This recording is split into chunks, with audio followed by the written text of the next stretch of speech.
Hey, what is going on, everybody? Welcome back to another episode of Adventure Time. I messed up the recording, so now I have to record something new because I'm stupid.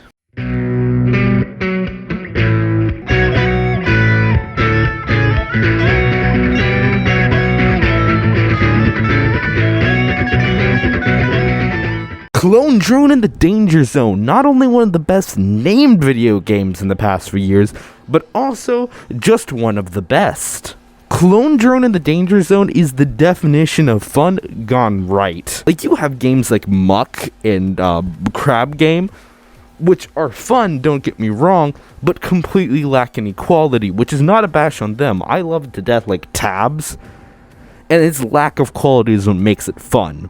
But Clone Drone in the Danger Zone? Bro, that is just fun juice sprinkled with quality.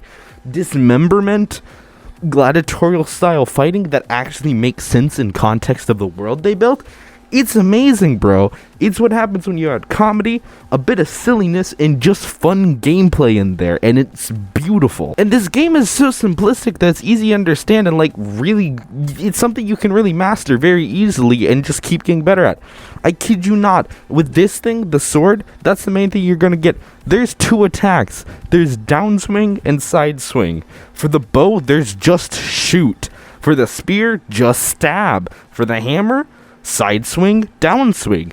That's it. That is your entire choice. And you can loop them together with things like kicking, fire, double fire, kicking. Yeah, as I said, it's not really that complex of a game, guys. Like, this game doesn't try to be something like Jedi Fallen Order, which is very fun, by the way. But, like, it doesn't try for that really complicated style of fighting. It goes more Minecraft way, where it's like, simplicity wins. Use your creativity to figure out how to slice these other robots in half. And I love it.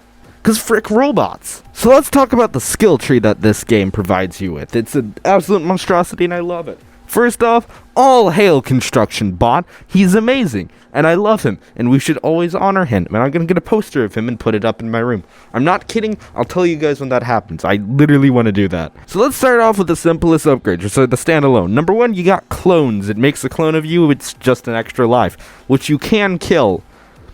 Don't ask me how I know, but trust me, you can kill the extra clones. Armor gives you armor, except on your head, because that's not where armor goes. Armor is for, like, the arms and thighs, and nowhere else. There's also repair, which is just worse version of clone. It just destroys you and gets you a new body, which the only times it's ever more useful than clone is when you've run out of clones, but you get 10 free clones, so if you're as bad at the game as me, you never reach that amount, so it really doesn't matter. You can also do it just because you don't want to hop around on one leg a lot, which is fair enough because I absolutely hate hobbling on one leg in this game. It's so annoying. I hate it.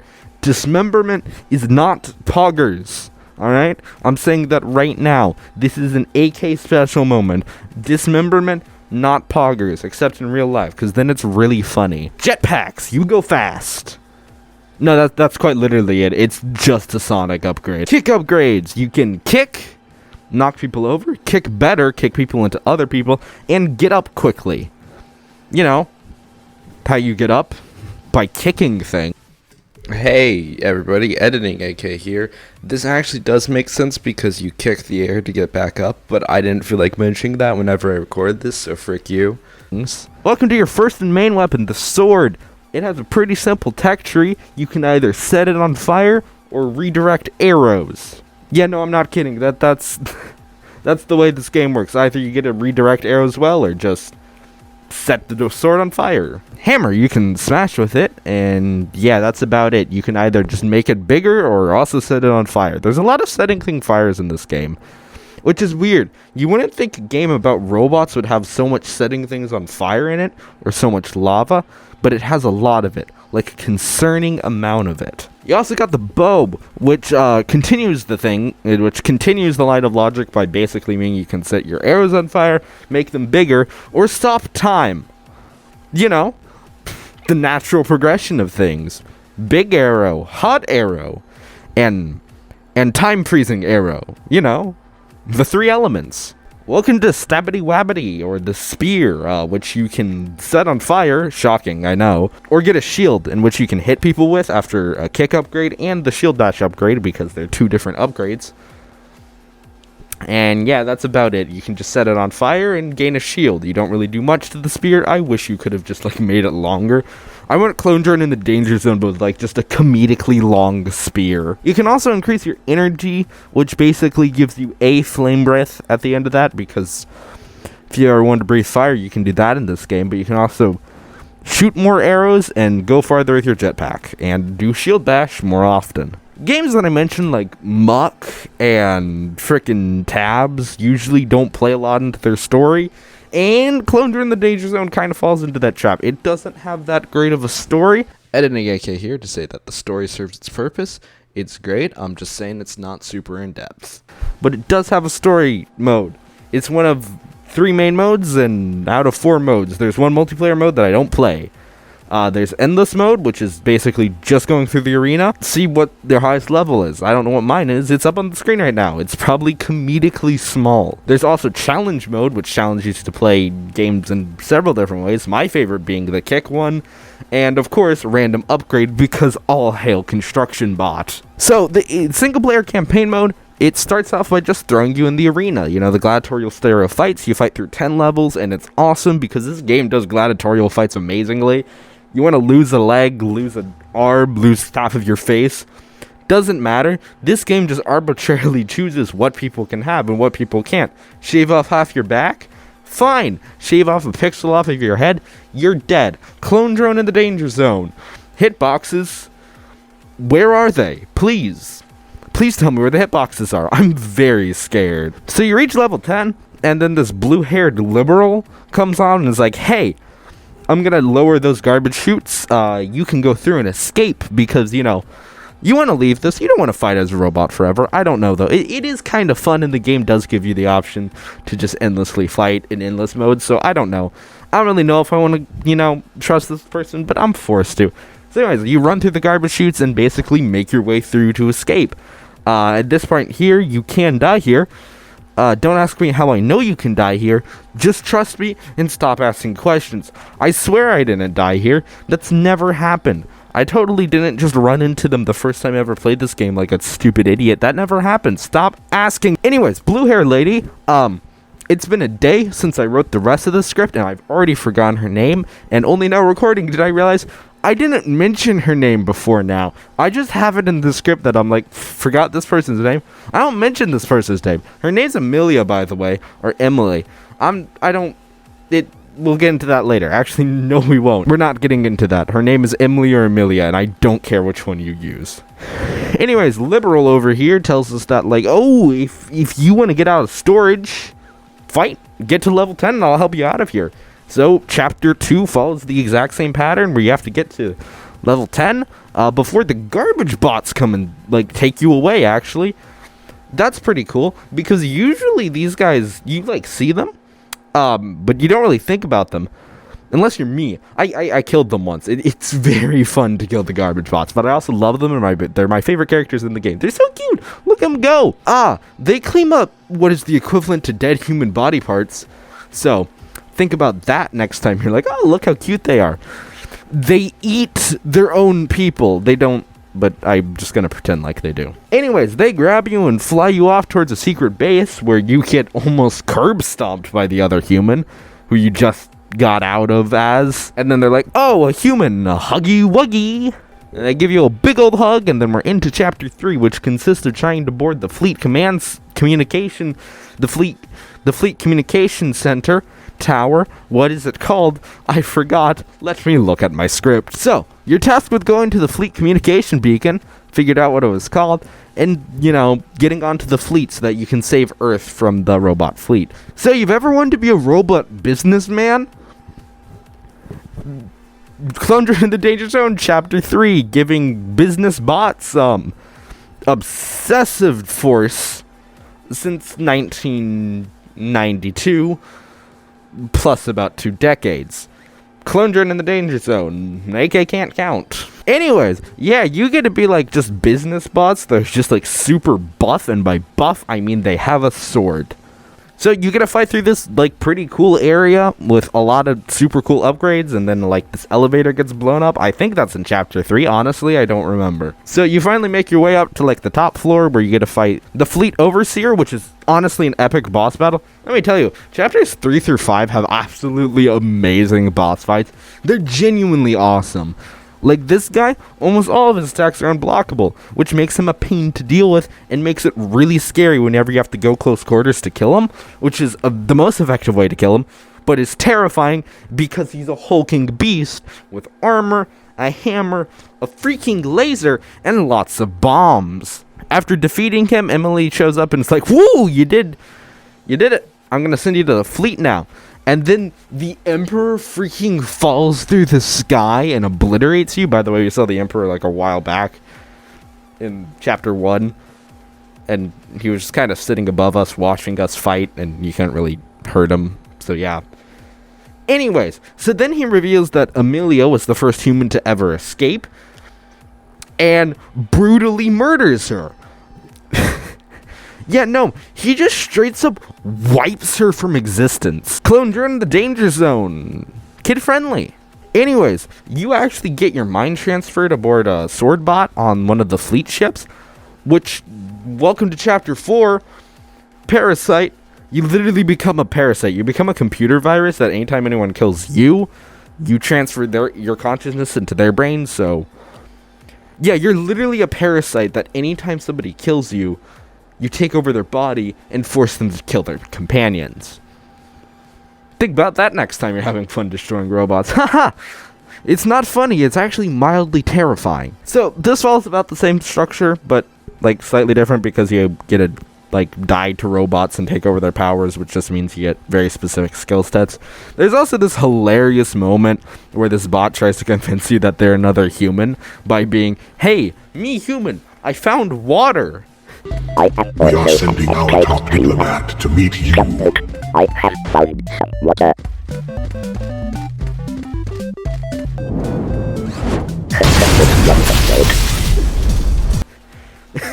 Freaking comedy genius. A robot just being like, "Human, hello, I have found water," while you're a robot?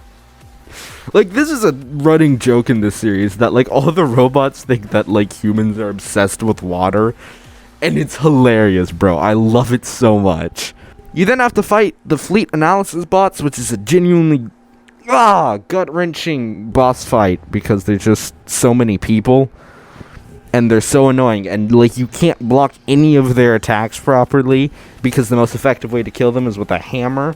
But you got a sword, bombs, man creating people, and arrows, which just means epic boss fight that's genuinely challenging, and I think is the hardest the hardest bot fight in this game. After defeating them, the ship is like, "You are the captain now," and you're like, "I bet," and then all the other ships are like, "You're not the captain," and then they turn to shoot at you, at which point you run away, get to fly a freaking ship. I didn't think I was gonna fly a battle cruiser in this game. Evidently you do, and so you get to zip around space, and by zip around I mean like go at like 5 miles per hour roughly and turn with the speed of an average 5-year-old. It's really exciting, trust me. Anyways, eventually your ship gets destroyed and you get your conscience transferred into a robot who is literally just locked in a room. That is amazing. Imagine you're like on a mission to save humanity and you're literally stopped because somebody put a lock on a door. Like, that's all it took to stop you. That's hilarious. Anyways, this guy comes and saves you and opens the door. Turns out he's the other human. And it shows you the flashback that he actually got transferred into another robot as well, just on a different ship. Also, it always says the wrong name up there. I don't know why. And it's always different. This isn't a set name, but it's always wrong. It's never the correct human. It's just some randomly generated name. I don't know what that's. But anyways, you and your companion go and fight through the ship with some pretty epic boss battles. And then you finally get to fight the Emperor in a really epic boss battle that, like, I genuinely wasn't expecting. So you defeat him, have to go into the mine net, which you saw earlier in chapter 4. and you have to destroy his cloning matrix so that he can't remake himself, and then you have to go destroy the Prime Directive through a system that I totally knew how to do and didn't get really confused about how to get through a wall before realizing, oh, I'm a parasite. So then you destroy their Prime Directive, and the Emperor is like, finally, I'm free. I don't have to enslave humans anymore. So then he decides to commit genocide, which is the next logical step from enslavement. Command set. It has shifted. Do we proceed with the harvest? No. Call back our ground troops. I have decided on a different approach. Annihilate them from orbit. Command received. Recalling infantry. So then you have the final boss battle with, like, Emperor on freaking acid. You defeat him, and boom, you've saved the day. You defeat him, and, like, all the other, like, bosses are just like, time to go home, I guess. I don't really want to fight anymore, so I have better things to do with my time. And they're just like, oh, sorry for destroying most of humans and, like, killing off, like, 90% of you guys. We're gonna leave now. I'm not kidding. He basically says that verbatim, and it's great. Silent. We can finally do something better with our time. Humans, sorry about your major population centers, but enjoy this cool ship you have taken over. Good luck.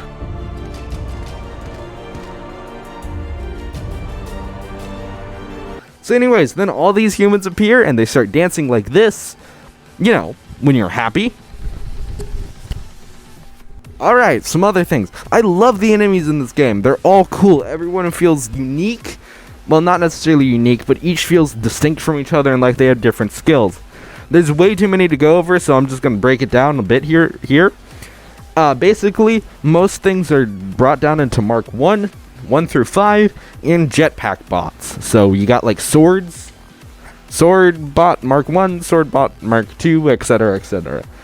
So Mark 1 through 3 usually all are just kind of the same thing. Through the swords, they just get progressively better at skills. All the archers move more. The hammer bots just get bigger, basically. The spear guys just get shields, basically. Then you have Mark 4, which is basically fire, where they just set everything on fire and say, yep, I think that's where this ends. And you also got Mark 5, which I don't understand what the difference between Mark 5 and Mark 3 is. I'm not going to lie to you. They seem to be exactly the same. I genuinely don't know what the difference is. And then they also get jetpack, and jetpacks are genuinely the hardest bots in this game because they just fly around and are really hard to kill and really good at killing you. So there's also some standalone ones like the fleet analysis bots and this good old guy. And of course, there's Spidertron. Freaking love Spidertron. Simp for Spidertron. That wasn't a request, that was an order. You got Spidertron 5000. Daddy Longlegs man himself. You either gotta cut his legs down until he falls on the ground or jump up and slice his face off. That sounded a lot more brutal than I thought it would. Spidertron 6000, much taller, gotta slice down those legs and then slice his face off. This guy's massive and he throws so many bombs, it's kinda concerning. You also got Spidertron 7000, which appears once, has a turret, is a pain to kill, and I have nightmares of him. Please make him go away. I don't love him. Please make him go away. Also, these two commentators, they're genuinely amazing. They're super funny, and they make what's normally should be just a stale, boring transition piece in between the levels into genuinely fun and then sometimes better than the actual levels, because listening to these guys talk and make jokes is just hilarious. I love them. They're genuinely amazing.